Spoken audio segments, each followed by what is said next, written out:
All right, welcome back to the garage. A little bit different video today. We're back in the shop, but I'm not going to be working on a project today. I figured today I'd give you guys an update on just the state of the buggy right now, kind of where we're at with that, and also some projects and stuff that we got upcoming. So let's take a look. All right, so the buggy for the most part is done as far as the major stuff that I want to do. Got the body panels on. You can see, been testing it a little bit, but the testing has been kind of slow because we're getting into the hot part of the summer, and also with the rain hasn't been very cooperative as far as, me just being able to do this on the weekends. I got to line up days where, it hasn't rained, especially the day before. Otherwise, we just end up getting crazy muddy and tearing up the lawn and all kinds of stuff like that. We did get some good testing in yesterday, and the tune is looking pretty good. The tune is rich right now, which is exactly where I want to be that's exactly where I want to be initially. So that's good. That's a good place to be to start off. Now it'll just be driving it and getting, data logs, leaning it out progressively and getting it into shape as far as the tune is concerned. I have a few little bugs, and obviously finding and fixing bugs. I have a few little things that I need to work out. This isn't really something that I need to work out, but there is a spot down there, if you saw in a previous video, where I had to grind some powder coat and weld on a weld nut for mounting the skid plate. I need to paint that. I need to find a paint that's going to be close to this color. I also have a leak. The transmission, or the transfer case, is leaking a little bit. It's not really the transfer case leaking, it's actually the adapter plate to the transmission connection. It's the connection where the tail housing would connect to the transmission on like a traditional setup. Well, instead of, this doesn't have a tail housing. Instead, it's got an adapter plate. And during the initial build phase, I put the adapter plate on there without RTV for mock-up. And then, months later, when I tore everything down, I forgot that I didn't put RTV on there, of course, naturally. So I'm gonna have to, I've just been kind of putting that off because I got to drain all the fluid out of the transmission, blow all the drivetrain apart, and then put RTV on there, put it all back together. So that's no big deal, really. It's not really leaking a lot, it's just a little bit. So I'm just continuing to drive it and get testing and stuff like that, but eventually I'm gonna have to blow all that apart and fix it right. Other than that, I'm still kind of fighting with the brakes. Still don't know exactly what I'm gonna do about the brakes. I might try a different master cylinder size, but the next thing I'm probably gonna try is to see if we can get the rear up high enough to where if there's air trapped somewhere in there, I can get, these bleeders at the back high enough that hopefully we can get that air out if it's in fact air. If it's not air, I don't know what it could be because that's what it feels like. The pedal goes to the floor before it gets stiff. It's moderately stiff, but it doesn't obviously have maximum clamping force. So the only other thing I could think it could be is the master cylinder not being the right size. So that's something that I'll address if it comes to that, but I don't think that's the problem. So we'll see. You can see starting to get a little mud on it. Once I have the brakes dialed in and, I get the tune dialed in and I'm more confident in the tune, then I'm gonna obviously start driving this thing a little bit harder and probably show more of that kind of stuff on video. Right now I'm not really focusing on videoing the tuning process because it's not very interesting. But another thing that I'm just ordered recently is I ordered a better, beefier alternator. So I'm gonna change that out when it gets here.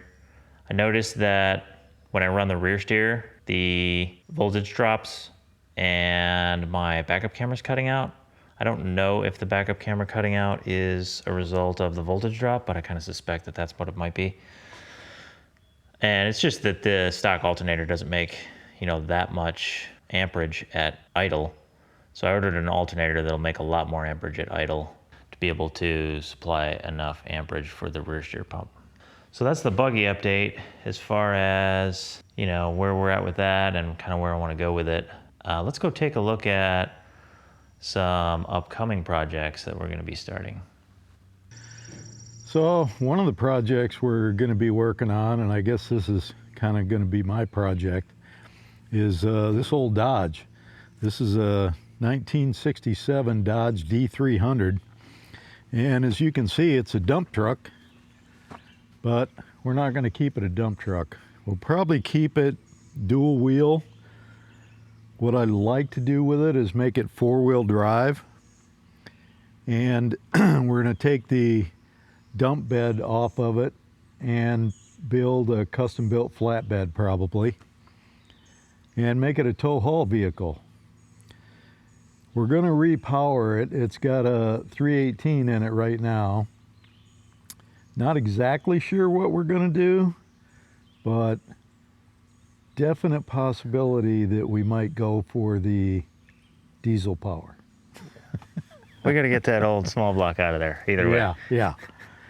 Well, definitely doesn't need a small block, but you know, one of my favorite engines is a big block Chevy, but this is a Dodge, so keeping with the Dodge theme, Cummins might be the way to go.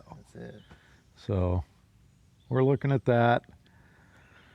Obviously needs a lot of work, but that's one of the projects we'll be working on.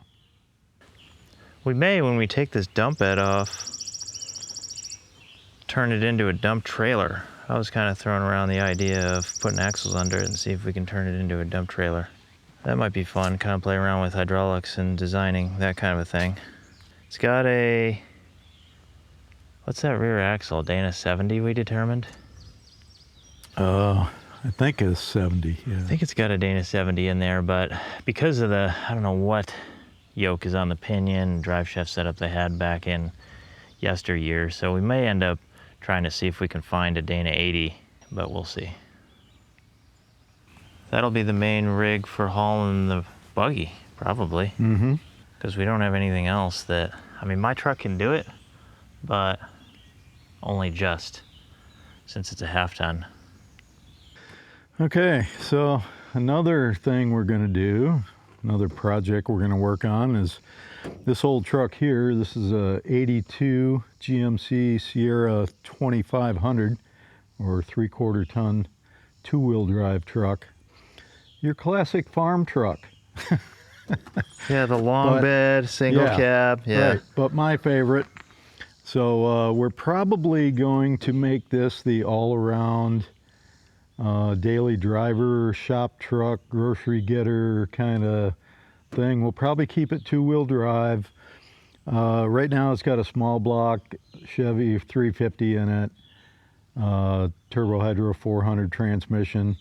We may upgrade the transmission. We're definitely going to upgrade the engine, and I'm thinking probably LS, but I might keep it a old timey small block, you know, like maybe a 383 stroker or something like that. Probably won't go too overboard on the horsepower, probably keep it 450 range, something like that. Gasp, the old man wants to put in an LS. Well, it's a possibility. We don't know yet. But it's not going to be a restoration or anything like that. We'll just make it a good all-around drivable vehicle, kind of custom do an interior. Other than that, that's about it for that one. All right, so here we have what I intend to be my next major project, which is an 82 square body. As you can probably tell, we basically collect square bodies at this point. 82 with the long bed, so it's kind of the same farm truck configuration as the other one. This one's four-wheel drive though, so that's kind of why I wanted to make this one my project. The intent is to turn it into, you know, like a daily driver kind of a deal. It's got a decent amount of rust on it, so I'll probably have to dabble in some rust repair and try and fix, you know, the standard square body stuff. You know, the cab corners are probably blown out, and we'll have to look and see exactly what's going on with that. I do intend on seeing if I can rip the bed off. I'm kind of a sucker for a step side bed, so might take the regular fleet side bed off, and then maybe I'll get the tubs portion, because you can buy all that stuff on like LMC truck. I might just get the tub portion of the step side and then just fabricate everything else. But we'll see how that goes and where I kind of want to go with that. I don't have the whole thing kind of planned out yet. Power, definitely gonna. Lots. Yeah, yeah. I if it's worth doing, it's worth overdoing, right? That's my policy. So I can't decide if I want to do. It'll likely be an It'll LS. be an LS. I don't know. I'm all over the place. I'm thinking either LS. Well, could go the big block. That's what I'm saying. A big block for safety. That's what Steve says, right? That's it. Yeah. Tom said Tom, yeah. Check out Tom Bailey and company on Cleater's videos to get the reference there. But I don't know. I'm kind of all over the place on the power plant. I'm thinking either like LS with a twin turbski setup is one option. And then another thing I was throwing around is an LS with a Whipple. And then I got it in my head like, maybe we need to mess with a big block. So I don't know. Take your pick, but put your votes down in the comments maybe. But I'm kind of steering into the LS with either a Whipple or the turbos. What are you going to go for transmission? Probably like a 4L80. Yeah. I'm thinking a 4L80 with a manual valve body. Actually, no. I was throwing that around, 4L80 with a manual valve body, but I could just go manual too, a manual transmission. Yeah. I mean, it'll be like, you know, screaming burnouts, like burnouts for days as far as all it, with that much power in a manual transmission, you know, it's almost like too much, but, so we could go with like a 6-speed, whatever Tremex, whatever that 6-speed one is that everyone swaps into stuff. Yeah. I'll have to catch up on all the manual transmission stuff. What are you thinking horsepower wise? I'd like to have like 1,000 at least, 1,000 or 1,200. That's what I'm shooting for. Not hard to do. Not going to go halfway on this deal. No. What's the point? You only live once. Yeah, if I go LS, it's not too terribly difficult to get to 1,000 horsepower with LS. Especially if I go with, I'll probably go with like a 427 bored out LS if I go that route, and then, you know, getting the rings gap for boost and then putting, you know, twin turbos, you can pretty easily get to that. Richard Holdner has demonstrated that many times with all the 5.3 pullouts that he pushes to 1,000 horsepower. So I don't think that'll be too much trouble, but if we go big block, it's kind of a different story as far as, you know, like if I go with the big block, I probably would just stick with a blower rather than the turbos. I don't know though, we'll have to see. But as far as other fabrication work, I don't know what I want to do on the axles yet.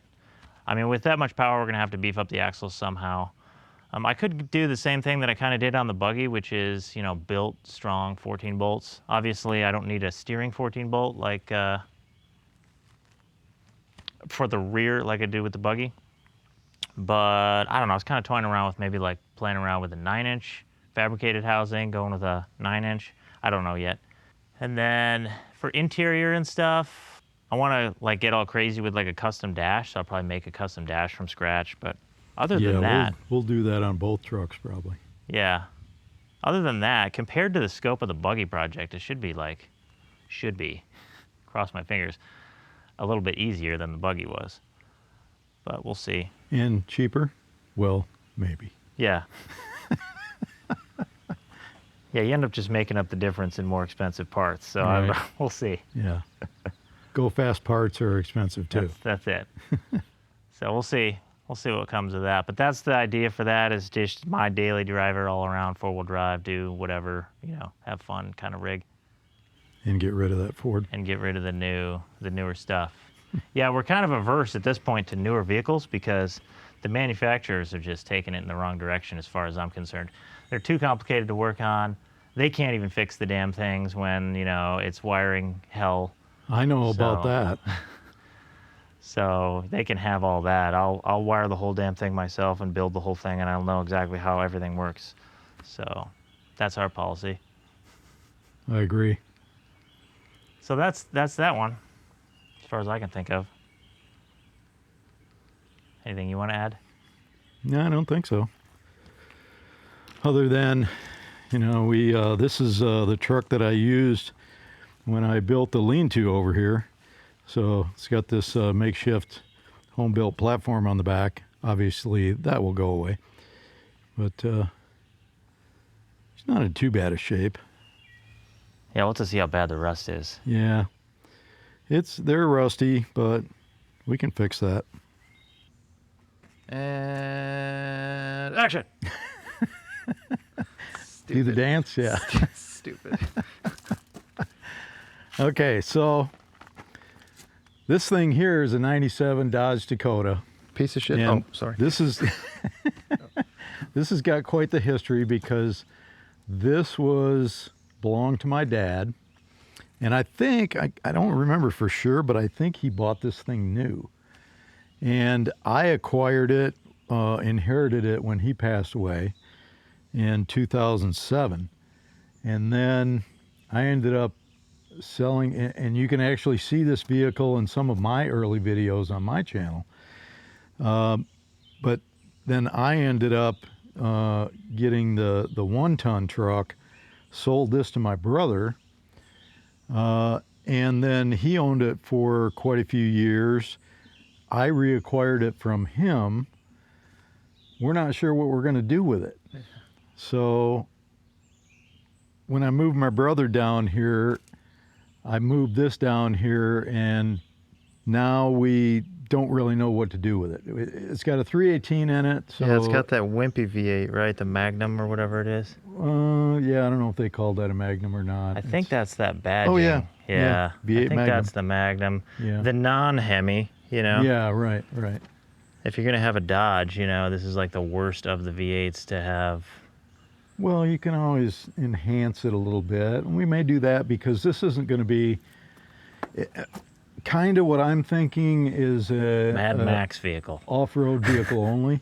Because we if butcher you, all the fenders and make it super well, Mad that's Max. it. If you look at it, you know, the Yeah. rust is coming through in various places. That bumper's shot, these fenders are shot, and I don't know how good the bed is, but so it's got a lot of rust on it. It's not really worth restoring as a vehicle to use on the street, but it might make a good off-road only vehicle. So that's kind of what I'm thinking.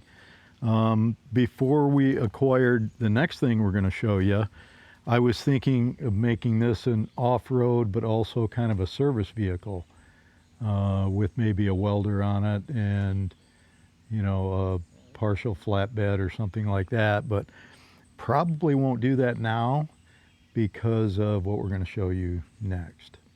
After that, the next thing is this, which would be a much better service vehicle. The old wrecker. Yeah. We The- acquired this a couple years ago. What year was this thing? I don't remember. Yeah, I don't either. We didn't really buy it as a wrecker. It was kind of just another square body that came up for sale at a good price. Yeah. But it happens to have a wrecker Happens to body. have a on it. wrecker body on it. Yeah, it's kind of trendy in the four-wheel drive off-road community right now to build wreckers for whatever reason.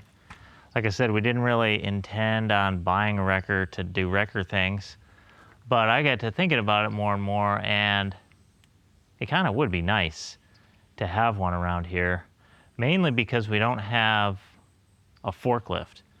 And not that this will do the job of a proper forklift, but as far as like, you know, being around in the yard and stuff and having some lifting and winching capability, you know, it might not be all bad. So, and then like Dad was saying, we can throw a welder on there and have, you know, a mobile service vehicle for stuff like that. And it's already got a good bed to mount like a vise to and whatever else you might need. Yeah. It's got a good heavy duty bed on it.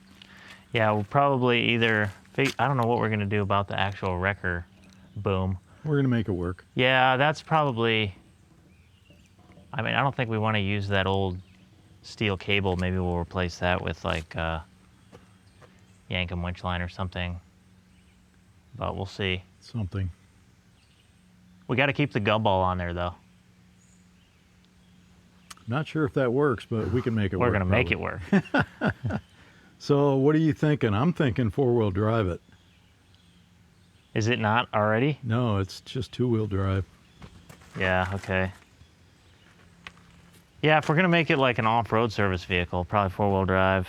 And then definitely big blocks for safety in this one. Yeah, I think so. If we're gonna be think that's the way hauling to go. vehicles out, we need Yeah. torque. Right. So if we end up going big block on this, and we're committing to working on this eventually, then maybe I will do the LS in the daily build, just to change things up. So that's about it for the fleet, and all the projects that we will be working on at some point. And the short to intermediate term future. I don't know what order we're gonna do any of this stuff in. We might end up doing several of them at the same time, because inevitably when you work on big projects like this, you end up waiting on parts and every other thing. So it's not gonna be immediate because we don't even have parts ordered, but I'm gonna start planning here pretty soon and getting parts coming, and then we'll just figure out, you know, which projects we wanna work in what order, and then we have some work to do in the shop as far as making a little bit more room, and maybe even like getting a lift installed. I don't know what order we'll end up putting that in there, but that's kind of the goal, is to eventually have a lift. That's definitely going to help with getting the old dump bed off the Dodge. And maybe we'll make some videos on shop organization and the lift install and stuff like that. Yeah. Shop upgrades. Yeah, those could come in, might end up coming in videos and stuff too. So that's what we got going on so far. So eventually I'll get back to buggy stuff, and we'll have some cool footage of driving that around. Like I said, in the intermediate, I haven't been filming driving around with the buggy, mainly because we haven't had the opportunity to drive it around that much. It's been rainy, but that's gonna taper off as we get into the late summer to early fall. So stay tuned for all that stuff. Anything else you want to add? Nope, think we're good. And should we just cut it like Casey Liddell, where we just go, and done? I don't know if I'll end up leaving that in either. I'm done. Yeah, done. Done, cut. Just have the video cut right after. All right. But now, thanks for watching.